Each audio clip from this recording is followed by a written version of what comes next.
할렐루야, 환영하고 축복합니다. 오늘은 수요일입니다. 하나님의 말씀은 누가복음 15장 32절입니다. 이인의 동생은 죽었다가 살아났으며 내가 잃었다가 얻었기로 우리가 즐거워하고 기뻐하는 것이 마땅하다 하니라. 아멘. 주님의 보혈로 다 씻어주시고 하나님께서 예배 중에 우리에게 주시는 귀한 말씀이 내가 그 말씀을 피하지 마시고 내 심령으로 관통할 수 있도록 하나님의 말씀을 사모하면 그때 치유가 일어나고 온전한 기쁨의 인생으로 하나님께서 이끌어 가시는 줄로 믿습니다. 하나님이 나를 보시며 기뻐하시는 이유를 알면 그분은 치유가 된 사람입니다. 그런데 하나님이 나를 보시면서 왜 기뻐하시는지를 모르고 왜 탄식하는지를 모르면 그 사람은 치유가 일어나지 않은 사람입니다. 치유가 일어난 사람은 하나님의 기쁨이 나의 기쁨이 되어지고, 치유가 일어나지 않은 사람은 하나님의 그 탄식이 나에게도 슬픔이 되고 두려움이 되고, 인생을 살면서 하나님이 주시는 하늘의 기쁨이 뭔지를 모르고 사는 이런 자가 되어지는 것입니다. 어머니가 아기를 사랑하는데 너무 예쁜 거야. 그래서 그 아이만 보면 그 얼굴에 기쁨이 충만한 엄마의 모습을 여러분들도 상상할 수 있지요. 그 볼에다가 막 뽀뽀를 해주고 그 엉덩이를 막 깨물어주고 싶을 정도로 그 아이가 너무 귀엽고 너무 예쁜 거야. 그래서 그 아이를 보는 엄마의 기쁨이 너무 충만한 거예요. 그러면 그 엄마의 기쁨이 아이에게 전달이 될까요? 안 될까요? 그런 경우도 있어요. 엄마가 아이를 낳았는데 아이가 이쁘지가 않은 거야. 오히려 근심 덩어리야. 그리고 막 그 안에 짜증이 막 일어나는 거야. 아이만 생각하면 짜증이 막 일어나는 거야. 그렇다고 아이를 막 때리거나 그러지는 않겠지만 그 아이를 보면서 근심이 되고 짜증이 일어나고 때로는 막 화가 일어나면은 그 엄마의 슬픔과 아픔이 이 아이에게 전달이 될까요? 안 될까요? 당연한 질문이죠. 하나님이 나를 바라보시면서 되게 기뻐하세요. 그러면은 나도 기쁜 거예요. 근데 하나님이 나를 보시면서 안타까워하셔요. 탄식을 하셔요. 슬퍼하셔요. 그러면 그 인생은 결코 기쁜 인생으로 살아갈 수가 없습니다. 둘째 아들이 치유가 되어진 거예요.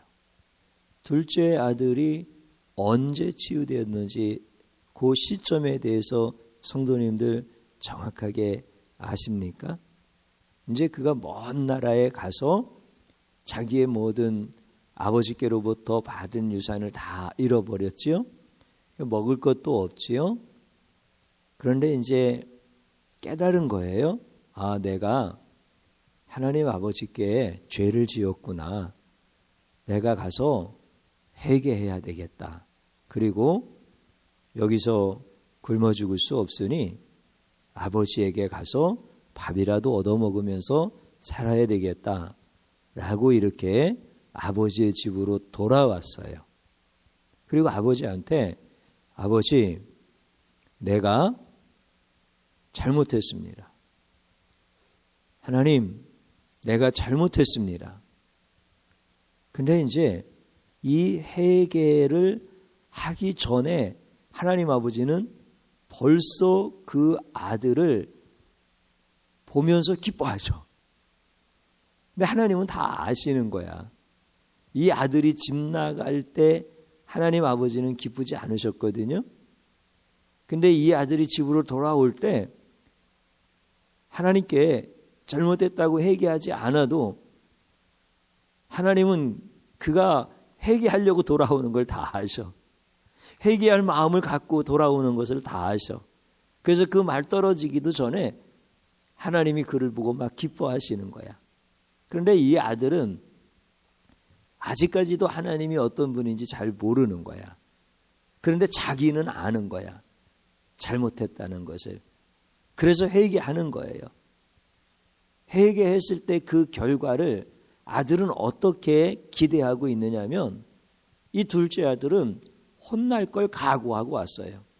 욕먹을 걸 각오하고 왔어요.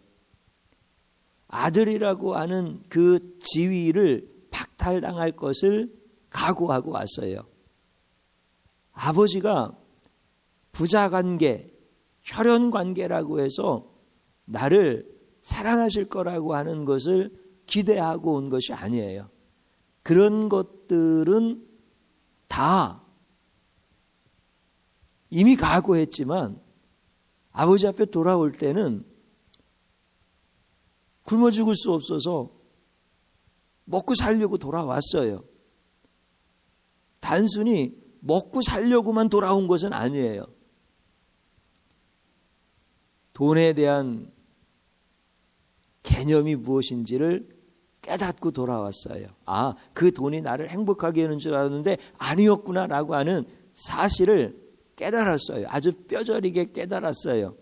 아, 돈이 있을 때 친구지 돈 없을 때는 친구가 아니구나 라고 하면서 인간의 그 타락한 본성도 다 깨달았어요. 아, 돈이 있을 때는 내가 마음대로 하는 줄 알았는데 돈이 없을 때는 내가 비참한 인생이 되어지는구나 라고 하는 인생의 단맛과 쓴맛을 다 본 거예요. 그래서 그는 단순히 아버지 앞에 밥을 얻어먹으려고 돌아왔지만 그의 영혼은 이미 정리가 되어진 거예요. 인생의 우선순위가 뭔지를 알고 돌아온 거예요. 아버지와 아들의 관계는 어떠해야 된다라고 하는 사실을 알고 돌아온 거예요.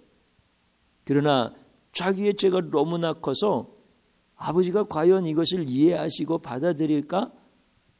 아마 못 받아들일 거야. 그래서 그 얘기는 하고 싶지도 않은 거예요.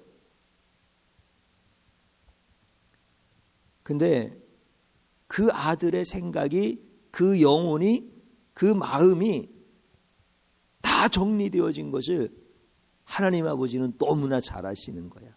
그리고 그가 입술로 고백하는 거야. 하나님 아버지, 내가 죄를 지었습니다. 이렇게 회개하니까 아버지가 얼마나 기뻐하는지 몰라요. 아버지가 그가 돌아올 때 그 영혼을 보니까 이미 깨끗해진 거야. 그래서 그 영혼을 바라보면서 너무 기뻐하시는 거야. 잔치도 베풀어주고 가락지도 끼워주고 그리고 아들의 지위도 다 회복시켜주고 막 그러는 거야. 사실 아들은 그것을 기대하지 못했어요. 그때 딱 깨닫는 거예요. 아, 하나님 아버지는 나를 기뻐하시는 이유가 있구나. 나를 기뻐하시는 그 이유가 너무나 분명하구나.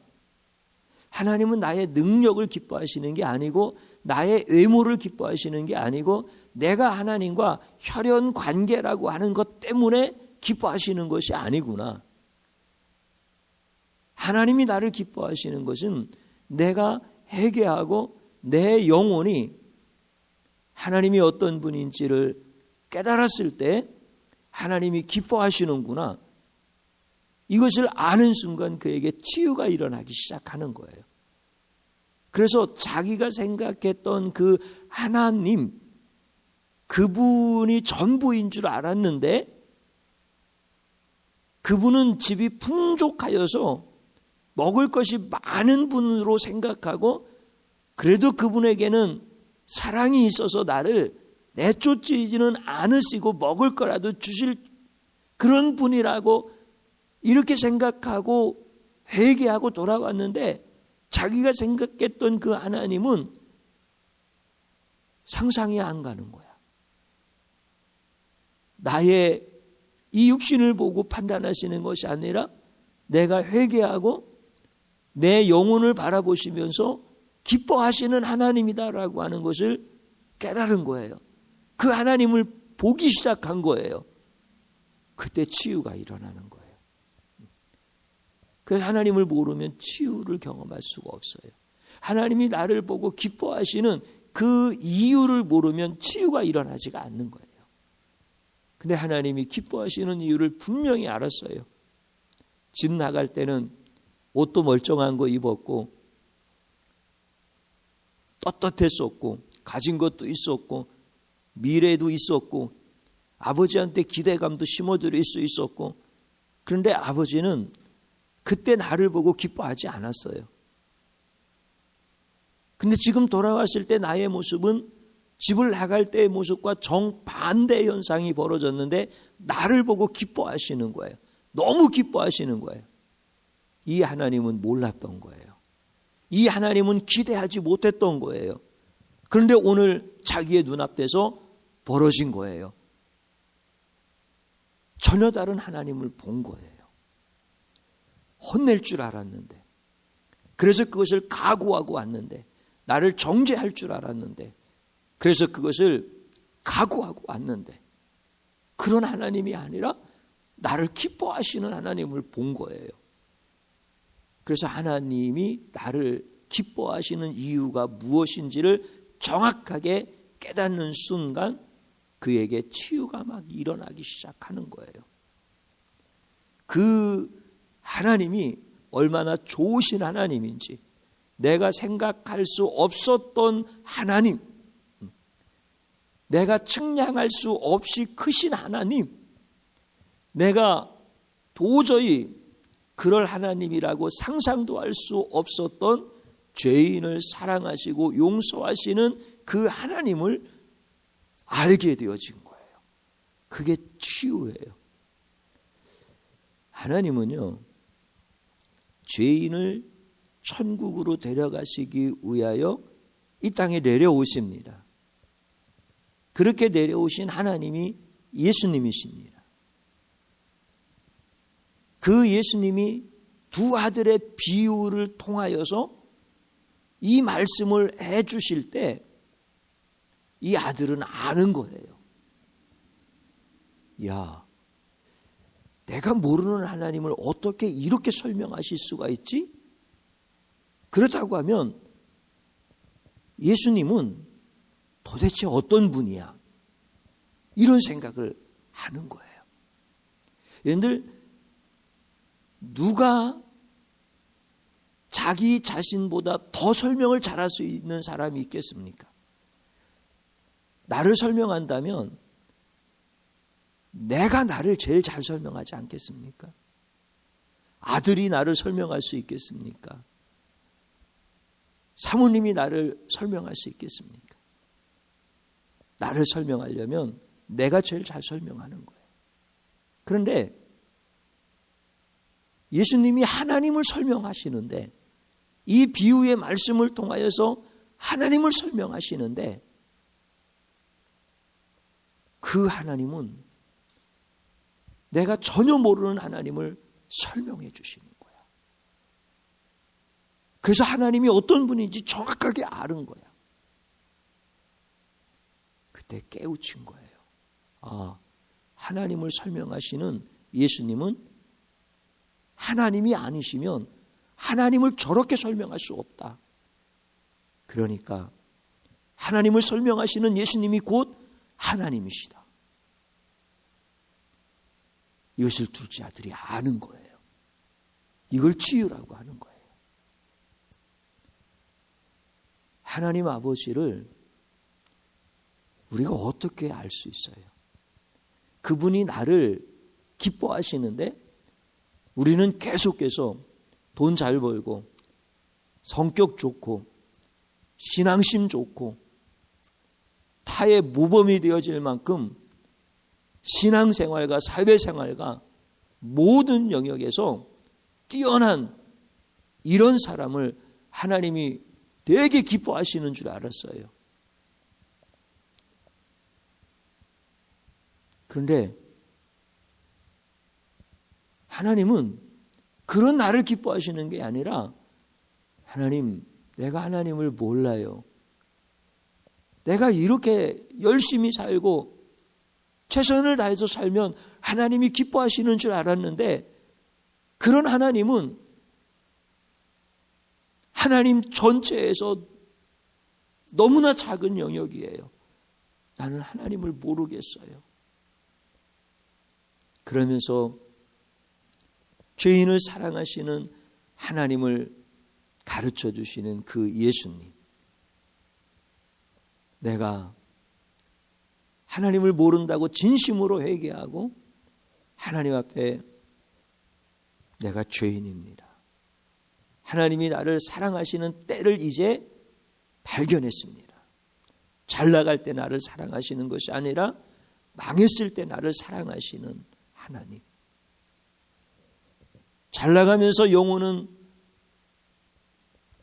더러운 영성으로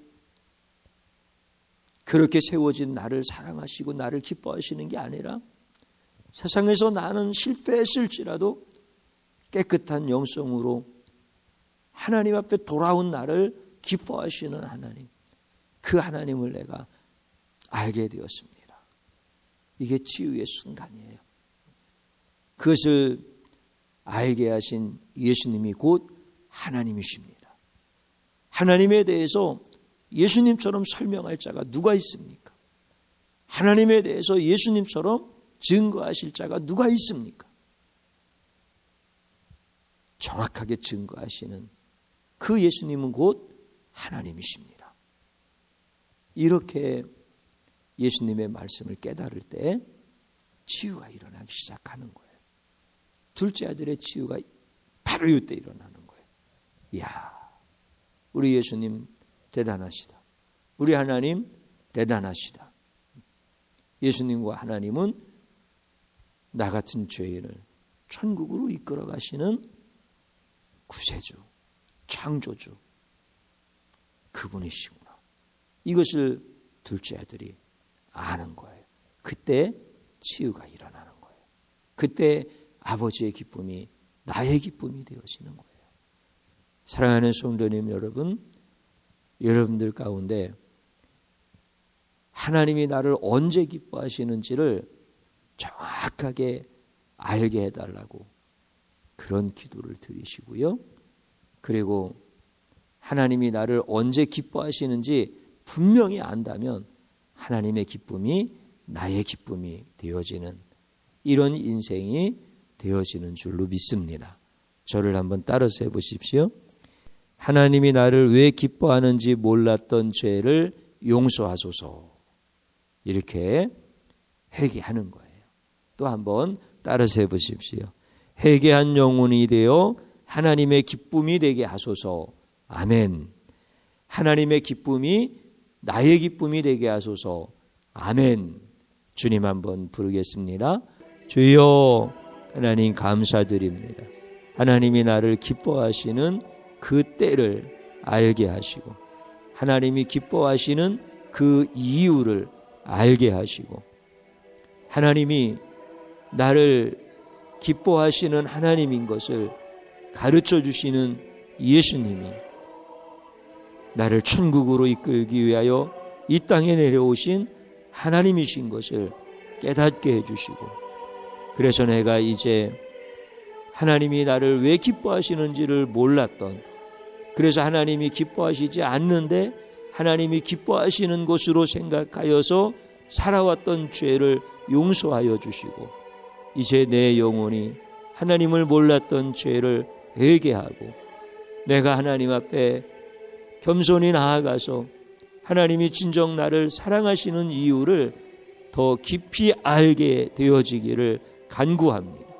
내 영혼을 사랑하시고 회개한 내 영혼을 기뻐하시는 우리 하나님 아버지시여, 아버지의 기쁨이 나의 기쁨이 되게 하시고 아버지의 기쁨으로 사는 하나님의 사람 될 수 있도록 도와주시옵소서. 우리 주님께서 사랑하는 자들의 가정들마다 다 치유가 일어나게 하시고 하나님께서 기뻐하시는 천국의 가정들 다 되게 하여 주시옵소서. 우리 하나님께, 우리 예수님께 모든 찬양과 영광을 돌리게 하옵소서. 예수님의 이름으로 기도드리옵나이다. 아멘.